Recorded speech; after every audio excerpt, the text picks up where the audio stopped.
Shalom, selamat pagi saudara. Di bulan Desember yang indah ini, kita percaya Tuhan Yesus sudah lahir bagi kita. Kehadirannya di dunia ini membuat hidup kita senantiasa tidak pernah gagal, karena Dia sedia menjamin hidup kita. Maka pada pagi hari ini kita mau siapkan hati kita. Kita mau serahkan hidup kita kepada Dia.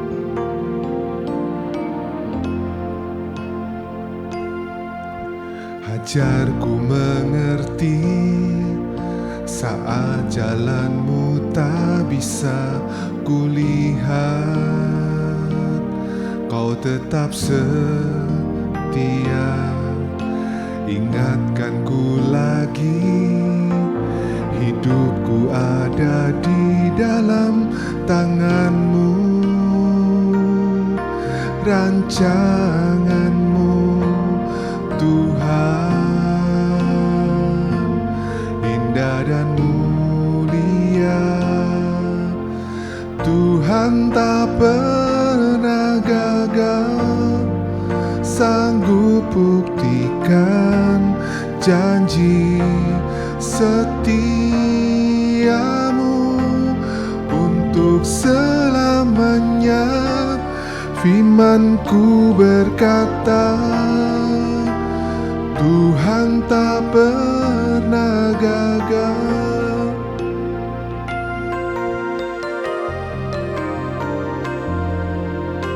Ajarku mengerti saat jalanku tak bisa kulihat,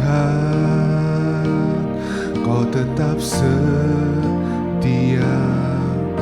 Ingatkanku lagi, hidupku ada di dalam tanganmu, rancanganmu Tuhan, indah dan mulia. Tuhan tak pernah gagal, sanggup buktikan janji setiamu untuk selamanya. Imanku berkata, Tuhan tak pernah gagal. Tuhan tak pernah gagal, sanggup buktikan janji setiamu untuk selamanya. Imanku berkata, Tuhan tak pernah gagal. Tuhan tak pernah gagal, sanggup buktikan janji setiamu untuk selamanya. Firman-Ku berkata, Tuhan tak pernah gagal. Katakan, Tuhan tak pernah gagal, sanggup buktikan janji setiamu untuk selamanya. Imanku berkata, Tuhan tak pernah gagal untuk selamanya. Untuk selamanya. Imanku berkata, Tuhan tak pernah gagal. Tuhan tak pernah gagal. Tuhan tak pernah gagal. Terima kasih Tuhan atas kasih setiamu, atas penyelamatanmu dalam hidup kami. Kami bersyukur. Kami bersyukur atas kebaikan-Mu yang ajaib, yang luar biasa, yang maha kuasa, maha dahsyat. Oh Yesus,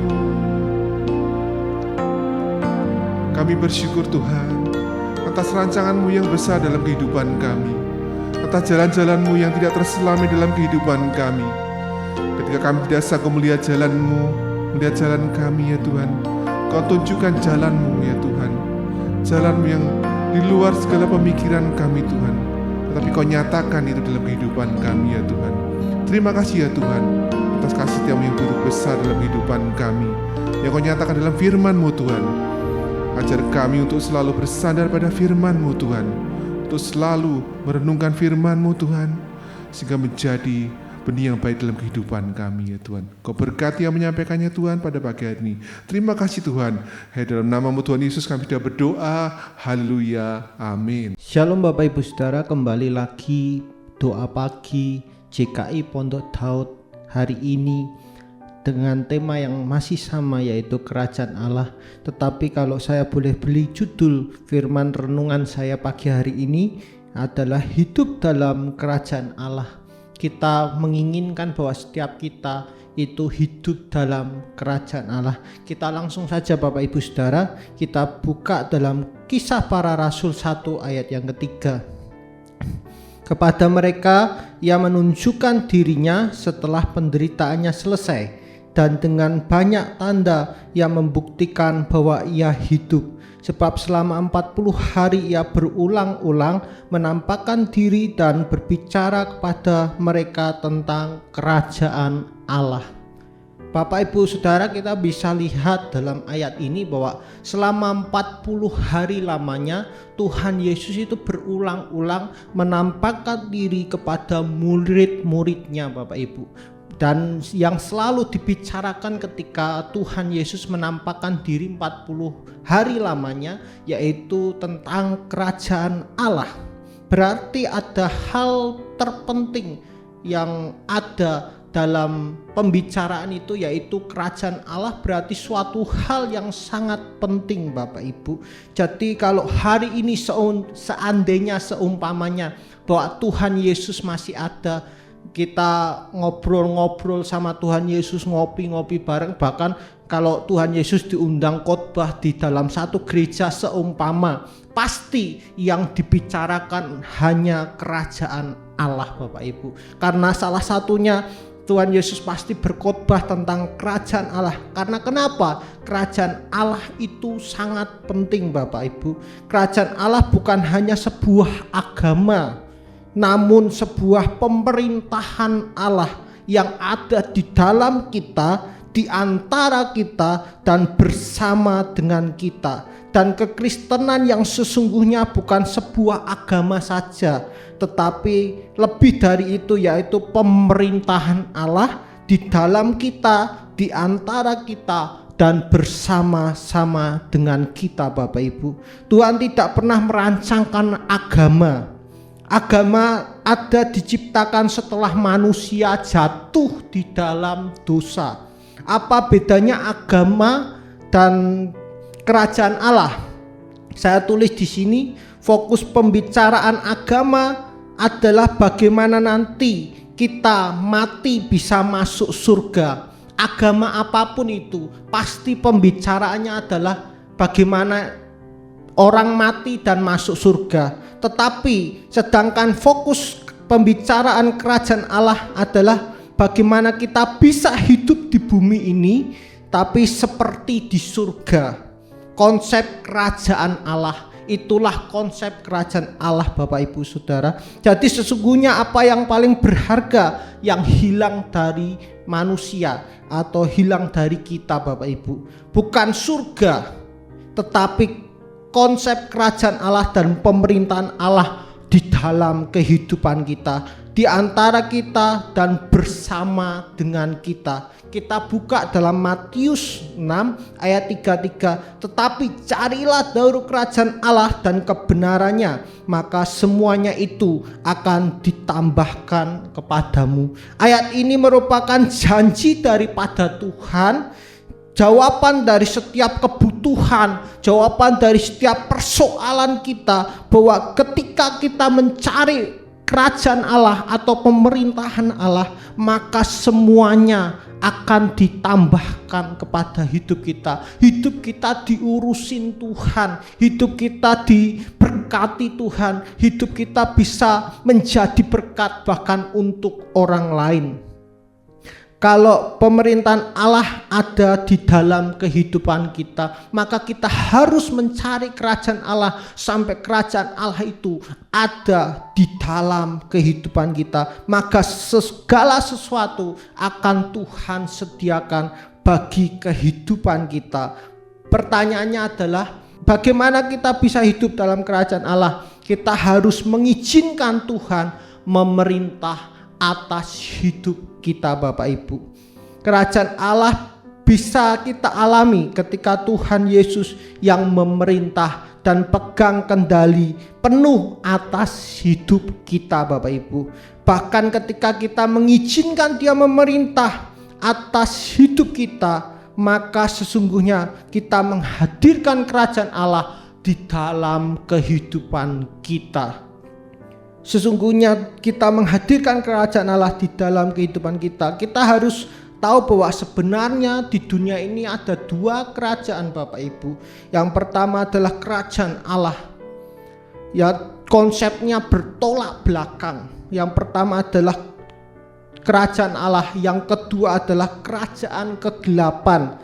Ketika kita sebagai orang percaya yang hidupnya dalam kedaulatan Allah dan hidupnya dalam pemerintahan Allah secara terus menerus, itu berarti kita hidup dalam kerajaan Allah, yang hidupnya mematuhi firman Tuhan, merenungkan firman Tuhan siang dan malam. Itu tandanya kita hidup dalam kerajaan Allah. Sebaliknya, ketika kita menuruti ego kita, menuruti ambisi kita, menuruti keinginan daging kita, maka kita sedang hidup di dalam kerajaan kegelapan, menjauhkan kita di dalam kerajaan Allah. Sesungguhnya kerajaan kegelapan itu sangat menjauhkan kita kepada kerajaan Allah. Maka kita sebagai orang percaya harus memiliki gaya hidup yang berbeda, gaya hidup yang sesuai dengan gaya hidup Kristus.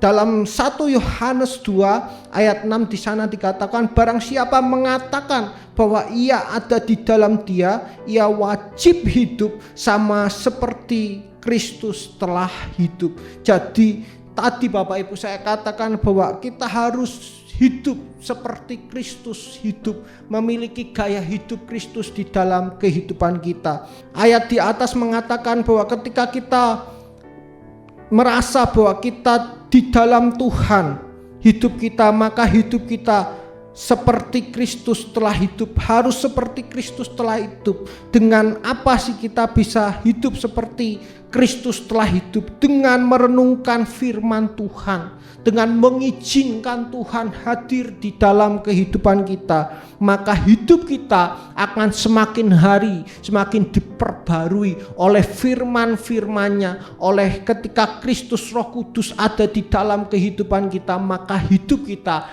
hari sehari akan diperbarui terus menerus, semakin serupa dengan gambarnya. Melalui membaca firman-Nya kita bisa hidup menurut perintah-perintah Tuhan di dalam kehidupan kita. Kesimpulannya adalah, jadi kerajaan Allah bisa hadir di dalam kehidupan kita ketika kita mengizinkan Tuhan memegang kendali hidup kita, memerintah hidup kita sebagai raja satu-satunya di dalam kehidupan kita. Selamat pagi Bapak Ibu, selamat beraktivitas. Tuhan Yesus memberkati.